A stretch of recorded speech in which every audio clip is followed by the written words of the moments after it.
Hey everyone, welcome back to the deep dive. Yeah. So today we're going a little dark, a little more necromantic.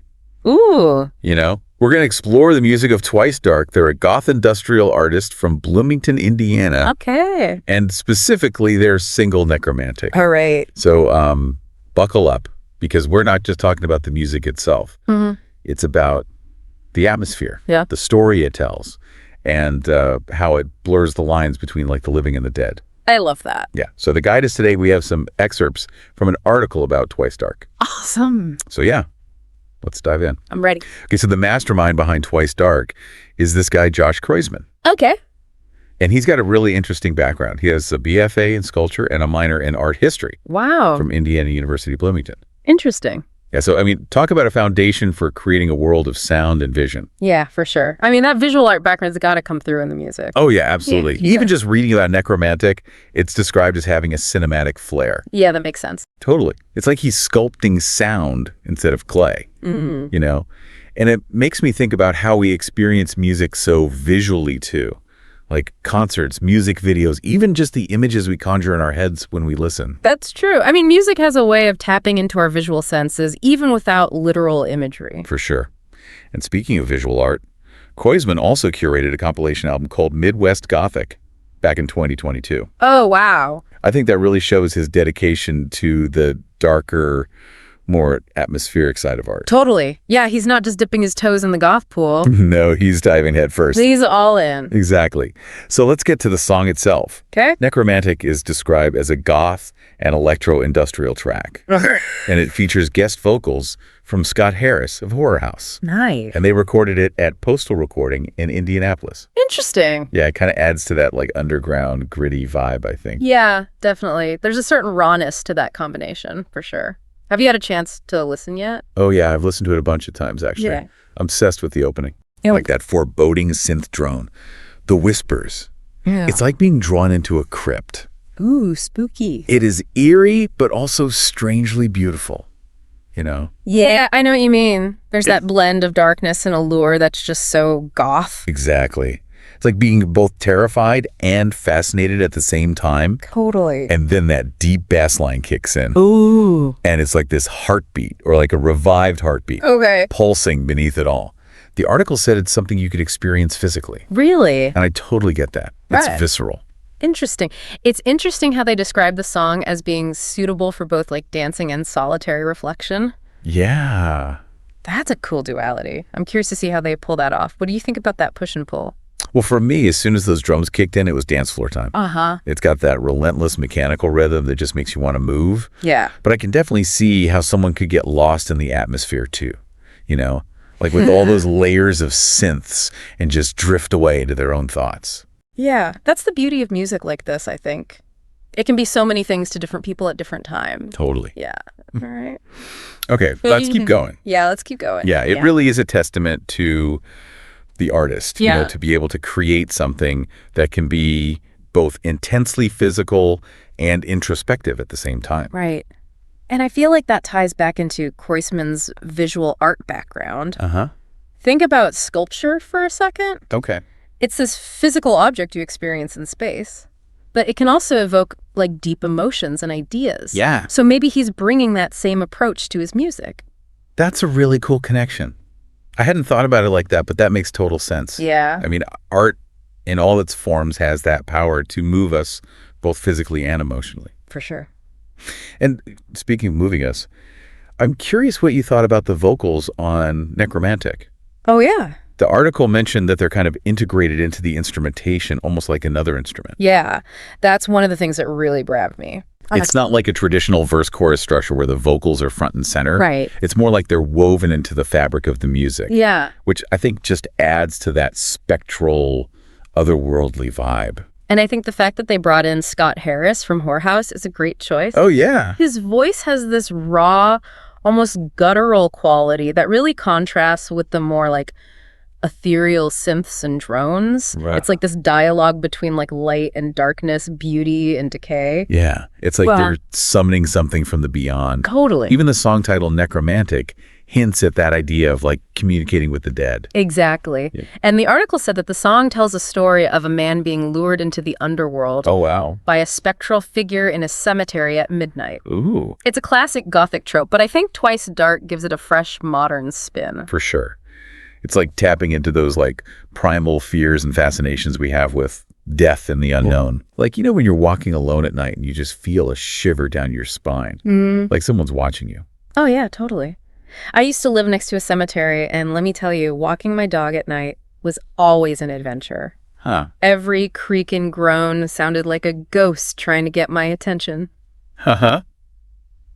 See, that's what I love about music. Yeah. It connects us to those shared human experiences, Yeah, even the spooky ones. totally. It's like a universal language that transcends words. Yeah. And Necromantic really taps into that collective unconscious, Yeah. those fears and fascinations that we all share, whether we admit it or not. For sure.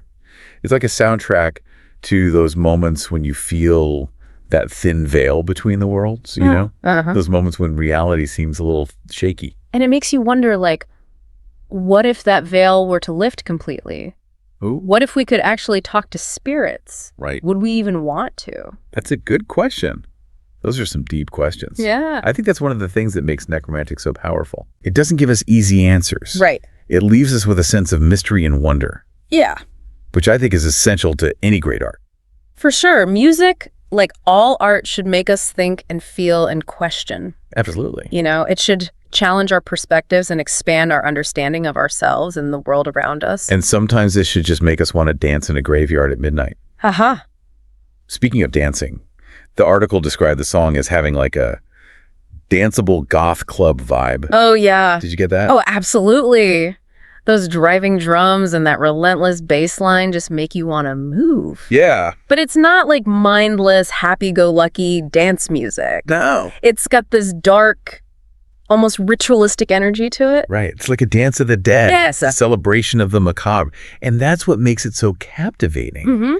It's not just entertainment. It's an experience. Right. A journey into the shadowlands of our psyche. Totally. And that brings us back to that duality we were talking about earlier. The way the song manages to be both danceable and introspective, Yeah. I think it's because it taps into those primal instincts we have. The urge to move and the fascination with the unknown. It's like those two impulses are intertwined, you know? Yeah. Maybe that's what makes us human. Constant interplay between our physical and spiritual selves. And Necromantic just captures that interplay so well. I think so too. Yeah.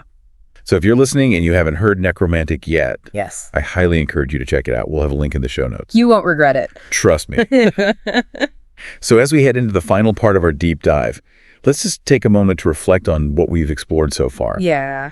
We talked about Josh Kreuzman's unique artistic background, the sonic landscape of Necromantic, and the way it blurs the lines between reality and the supernatural. We delved into the Gothic themes. Yes. The haunting vocals and the song's ability to evoke both movement and introspection. Right. But there's still so much more to unpack. Exactly.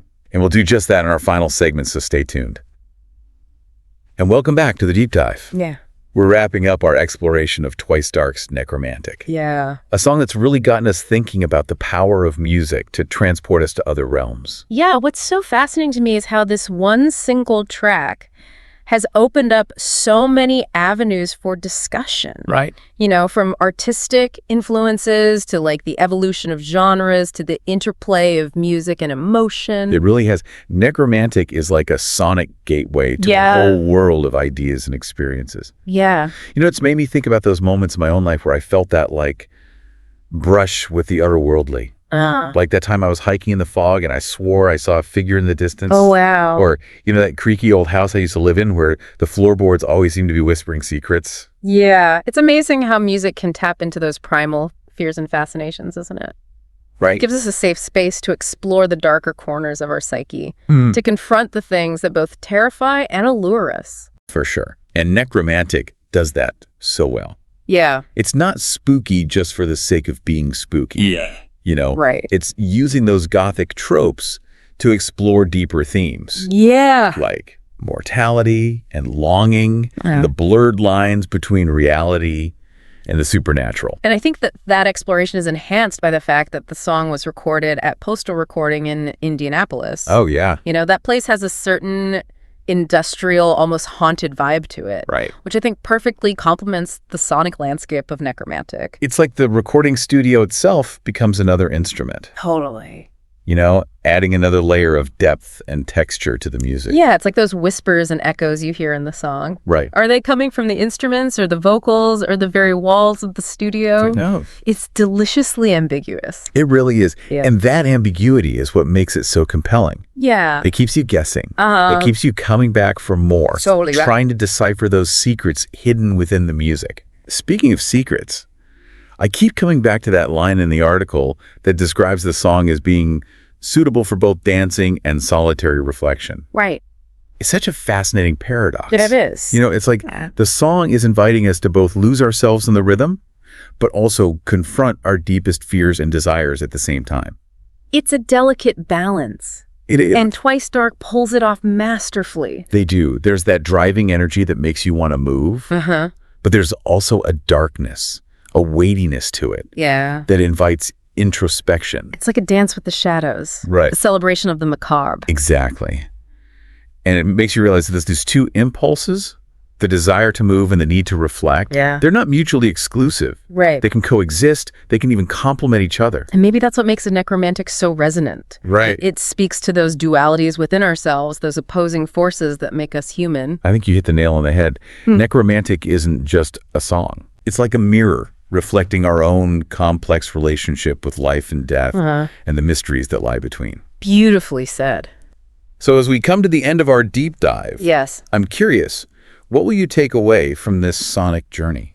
Well, for me, it's a reminder that music has this power to transport us to other realms. Yeah. To make us feel things we didn't even know we were capable of feeling.